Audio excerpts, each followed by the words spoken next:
Hi, this is Don, your professor. Today I'm going to talk about a massacre of the Blackfeet Indians in 1870. I'm going to provide you some excerpt information from a manuscript or composition that I wrote some years back. Uh, And here's what the abstract talks about. This composition strives to portray a narrative of an incident in 1870 involving the massacre of Blackfeet Indians by the United States Army. The document is based on statements taken from affidavits and letters that were attached to proposed federal legislative actions to provide reparation to the descendant survivors. The narrative focuses on factual accounts made by survivors of the massacre in order to provide a description of the occurrence from the point of view of the Blackfeet Indians. The literature on the massacre is limited and mostly portrays the incident from the standpoint of the Army or the non Indian society.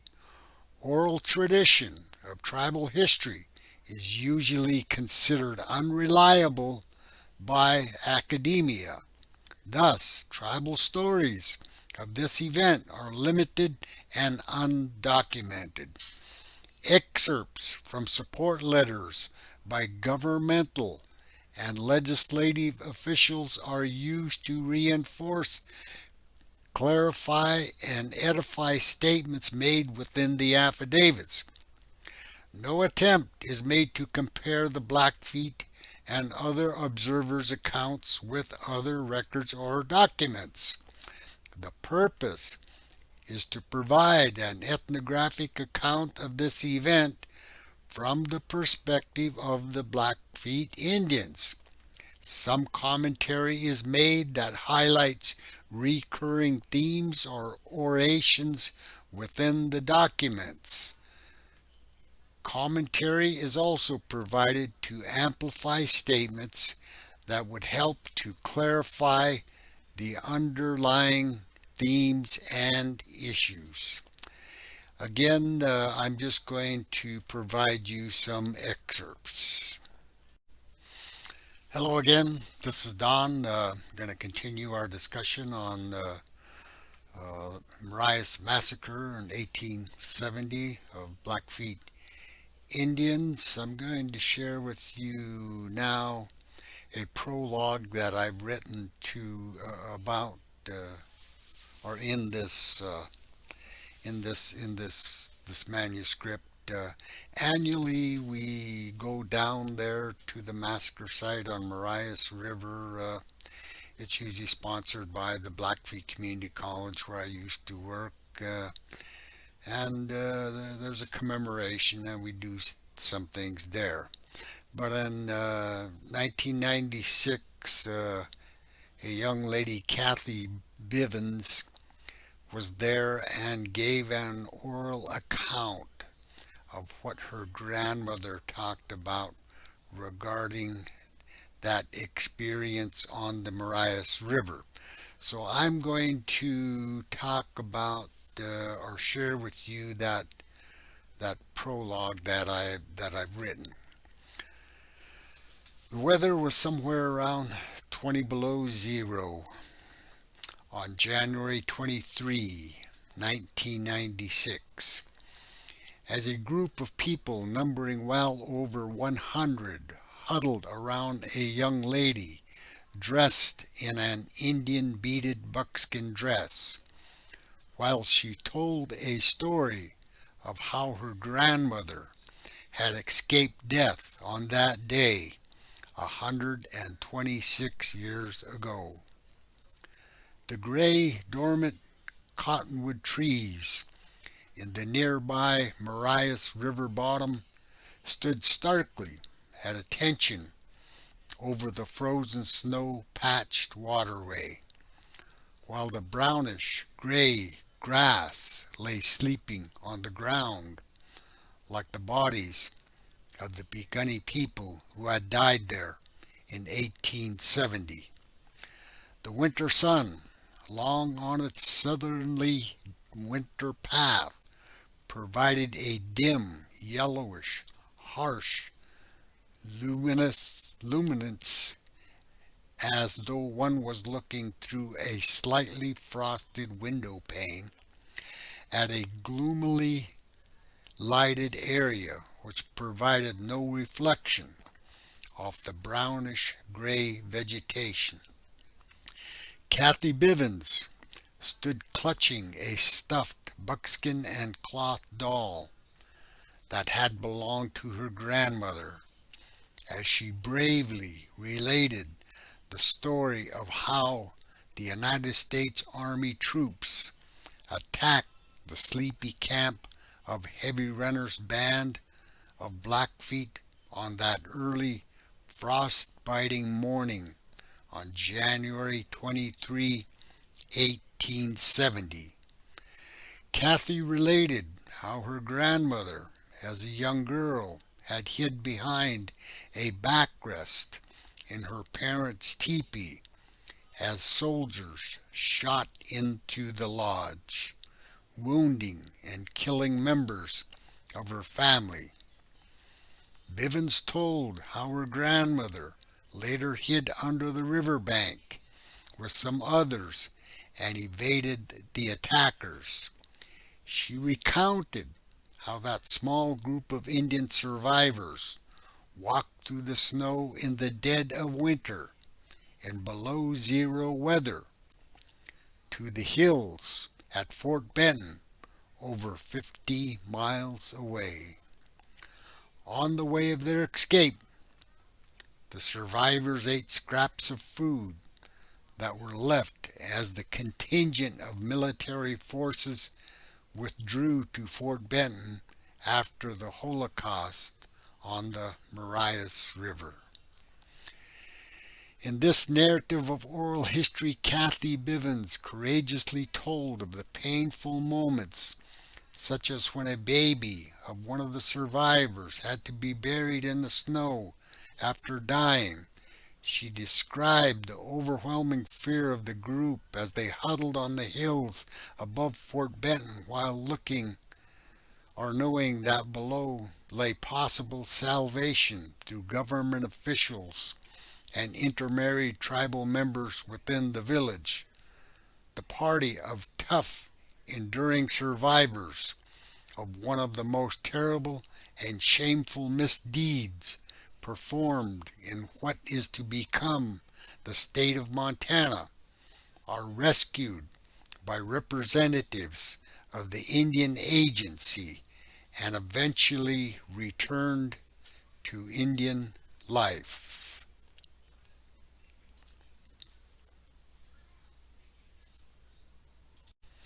Hi, the following will provide some excerpt information from a paper that I've written about the 1870 Marias Massacre of Blackfeet Indians. In the introduction, I state this. This research presents the efforts of Blackfeet tribal descendants of the Blackfeet Indian Reservation in Montana to obtain reparation through federal legislation for losses of their ancestors in what has been commonly termed the 1870 Baker Massacre.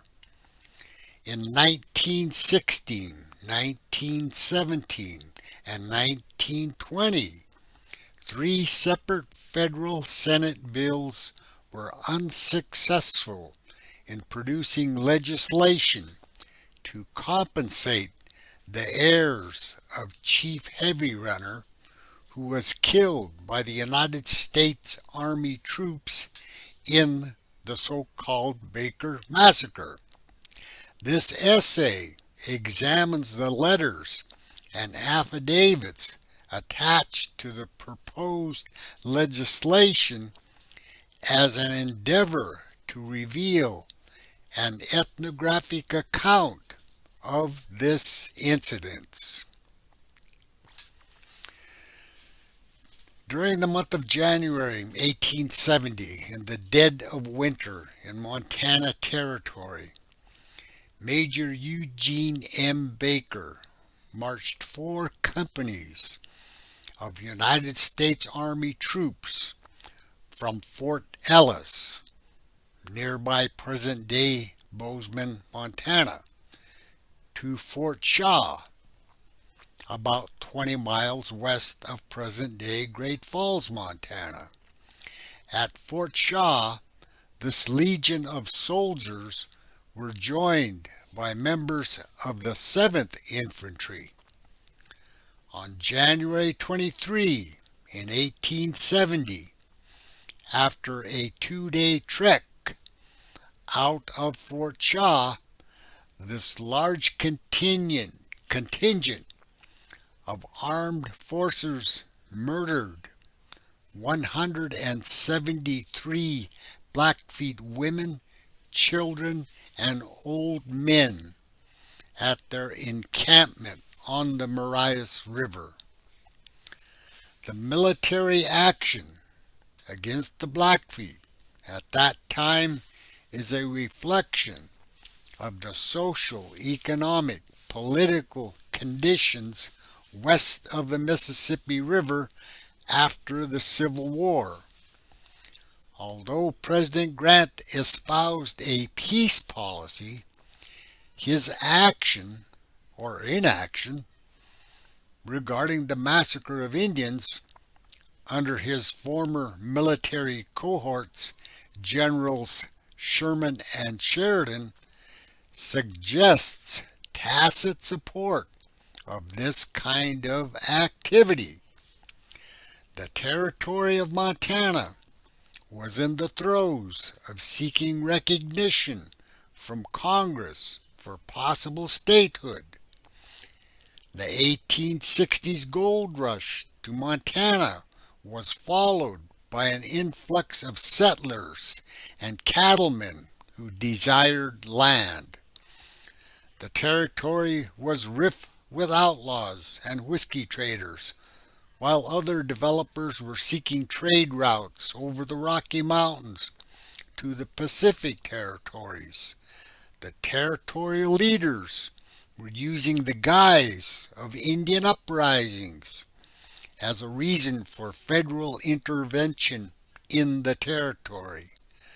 Burlingame and Toole, in their historical writings of early Montana, accused the territorial governor Marr of creating a political aberration of a Blackfeet War for the purpose of obtaining federal recognition.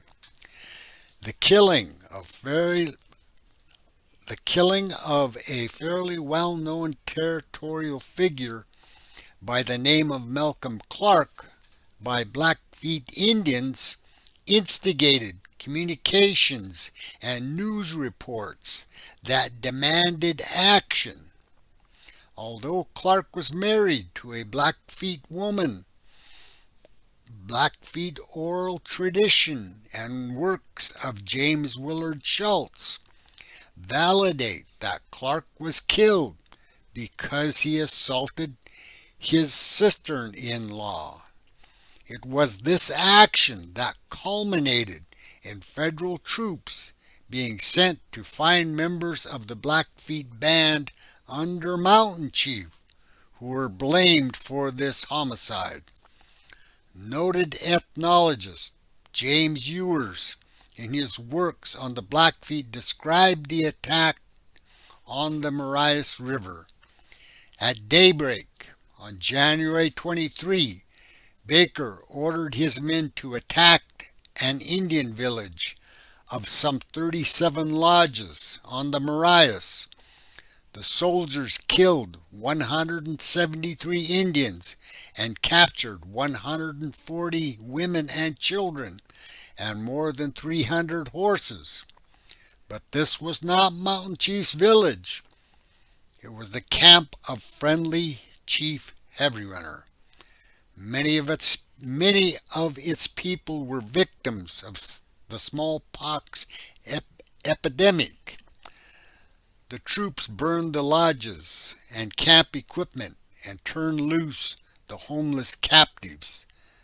The United States Military Division headquarters under noted War General Sheridan, as early as October 21, 1869, stated the following in a letter regarding the Montana Blackfeet Indian situation. About the 15th of January, they will be very helpless, and if where they live is not too far from Shaw or Ellis, we might be able to give them a good hard blow, which will make peace a desired object. Hi, this is another eyewitness account of the massacre of the Blackfeet on the Marias River in 1870 by the United States Army. A copy of the transcript by Joseph Kipp about the massacre of the Blackfeet on the Marias is stamped with a date of December 29, 1914. A similar copy with no date is located at Montana State University Library Special Collections Division. The paper in relating Kipp's account of the Marias atrocity discloses, at the time Chief Heavy Runner was shot and killed, I was distanced from him about 50 or 60 yards. After the chief fell, some of the soldiers came to his body and went through his pockets, taking papers of recommendation, etc. His recounting of the traumatic events is similar to the other eyewitness accounts as he relates. When the soldiers reached the camp of Chief Heavy Runner, this chief went toward them to tell who he was and explain his mission there. But the soldiers opened fire, and I myself counted 217 dead bodies after the firing had ceased.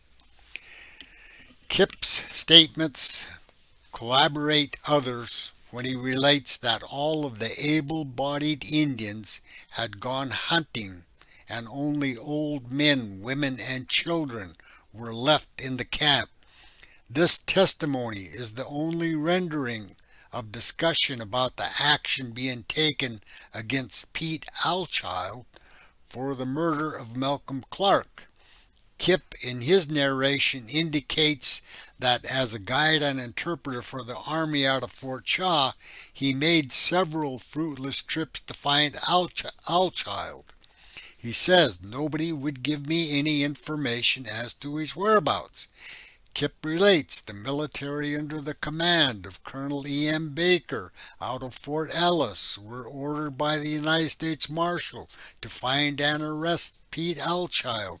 His account says the soldiers were told to demand his surrender and to take him forcibly. If the Indians opened fire, to return their fire. However, the Indians obviously never had the opportunity to fire, as Kipp describes the scene. Only one shot was fired by any of the Indians, and this was after the general firing had ceased, when one of the soldiers rode through the camp and shot everything and every person that was alive if he saw they had been injured. This soldier opened the flap of one of the tents, and after shooting inside started to ride away. When the Indian inside the tent drew his gun on the soldier and shot him in the back of the head and knocked him from his horse. As with almost all other accounts, Kipp tells how the Indian village was destroyed. After firing was over, the soldiers gathered up the bedding, clothing, and subsistence and piled them up with a lot of wood and set fire to the pile and burned everything up. It is notable that Kip says that the soldiers buried Heavy Runner in the ground after they read some papers that were in his possession at the time of the killing. In addition to the above depositions and supporting documentation for the Senate bills that were introduced for retribution to the heirs and survivors of the Heavy Runner Band massacre, the family had submitted some correspondence on these matters to government officials.